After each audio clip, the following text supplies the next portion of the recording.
بسم اللہ الرحمن الرحیم۔ صرف 5 منٹ کا مدرسہ قرآن و حدیث کی روشنی میں 22 ذی القعدہ۔ نمبر 1، اسلامی تاریخ۔ حضرت امام اعظم ابو حنیفہ رحمۃ اللہ علیہ، امام ابو حنیفہ نعمان بن ثابت رحمۃ اللہ علیہ کی پیدائش سن 80 ہجری میں ہوئی۔ ان کا خاندان تجارت کیا کرتا تھا۔ انہوں نے رسول اللہ صلی اللہ علیہ وسلم کے جلیل القدر صحابی اور خادم خاص حضرت انس بن مالک رضی اللہ تعالی عنہ وغیرہ کو دیکھا ہے۔ اللہ تعالیٰ نے انہیں زبردست حافظہ عنایت فرمایا تھا۔ وہ غریبوں کی مدد، پڑوسی کا خیال اور اس کے حقوق کی ادائیگی، دشمنوں اور حاسدوں کے ساتھ بھی دوستانہ برتاؤ کیا کرتے تھے۔ عبادت و ریاضت کا یہ حال تھا کہ پوری رات اللہ کی عبادت کرتے اور اللہ تعالیٰ کے ڈر سے اتنا روتے کہ باہر سنائی دیتا تھا، یہاں تک کہ پڑوس والے ان پر ترس کھاتے تھے۔ نصر بن حاجب کہتے ہیں کہ میں کبھی کبھی رات کو امام ابو حنیفہ رحمۃ اللہ علیہ کے پاس سو جاتا تھا۔ میں نے ان کو دیکھا کہ وہ ساری رات نماز پڑھتے اور ان کے آنسو بارش کی طرح چٹائی پر گرتے رہتے۔ میں گرنے کی آواز سنتا تھا۔ وہ اپنے پاس پڑھنے والے غریب طلبہ کی مدد کیا کرتے تھے، حتیٰ کہ ان کے گھر والوں کو بھی خرچ بھیج دیا کرتے تھے۔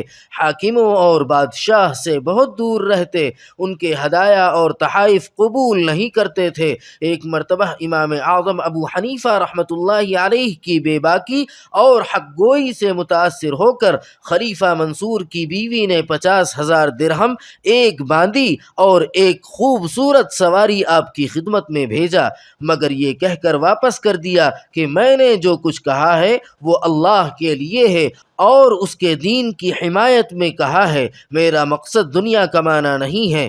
نمبر 2، حضور صلی اللہ علیہ وسلم کا معجزہ۔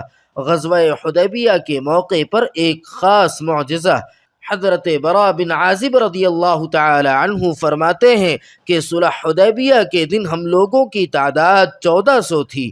وہاں ایک کنواں تھا، ہم نے اس کا سارا پانی نکال لیا، حتیٰ کہ ایک قطرہ بھی نہیں چھوڑا۔ پھر نبی کریم صلی اللہ علیہ وسلم کنویں کے کنارے پر بیٹھے اور پانی منگایا اور کنویں میں کلی فرمائی۔ تھوڑی ہی دیر میں کافی پانی نکل آیا۔ ہم لوگوں نے پانی لیا اور خوب سیراب ہو کر پیا اور ہماری سواری کے جانور بھی سیراب ہو گئے۔ نمبر 3، ایک فرض کے بارے میں، جمعہ کے لیے خطبہ دینا۔ رسول اللہ صلی اللہ علیہ وسلم جمعہ کے روز کھڑے ہو کر خطبہ دیتے تھے، اس کے بعد بیٹھ جاتے، پھر دوسرے خطبے کے لیے کھڑے ہوتے تھے۔ نوٹ: جمعہ کے روز جمعہ کی نماز سے پہلے خطبہ دینا ضروری ہے۔ نمبر 4، ایک سنت کے بارے میں، شہر یا گاؤں میں داخل ہونے کی دعا۔ رسول اللہ صلی اللہ علیہ وسلم جب کسی بستی میں داخل ہوتے تو 3 مرتبہ یہ پڑھتے: اللہم بارک لنا فیہا، اے اللہ اس میں ہمارے لیے برکت عطا فرما۔ پھر یہ فرماتے: اللہم ارزقنا جناہا وحببنا الی اہلہا وحبب صالحی اہلہا الینا۔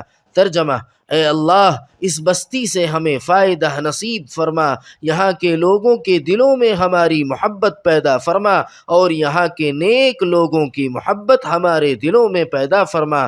نمبر 5، ایک اہم عمل کی فضیلت، تکبیر اولیٰ کے ساتھ نماز ادا کرنا۔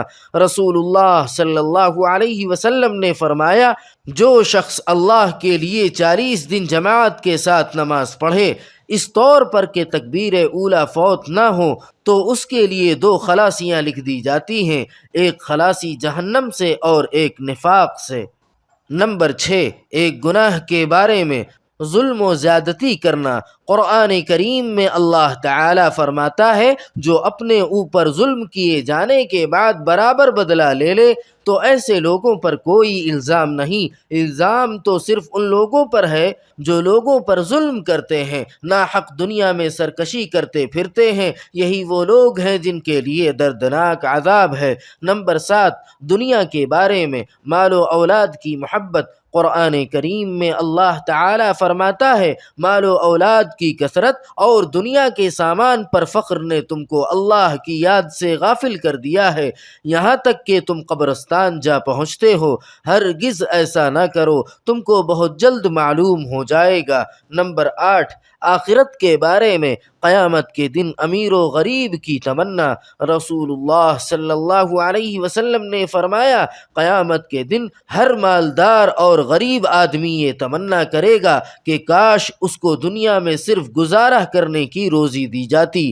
نمبر 9، طب نبوی سے علاج میں حرام سے بچنا۔ حضرت عبد الرحمن بن عثمان رضی اللہ تعالی عنہ کہتے ہیں کہ ایک حکیم نے حضور صلی اللہ علیہ وسلم سے میڈک کے بارے میں پوچھا کہ اس کو مار کر دوا میں ڈال سکتے ہیں، تو آپ صلی اللہ علیہ وسلم نے اس کو منع فرمایا۔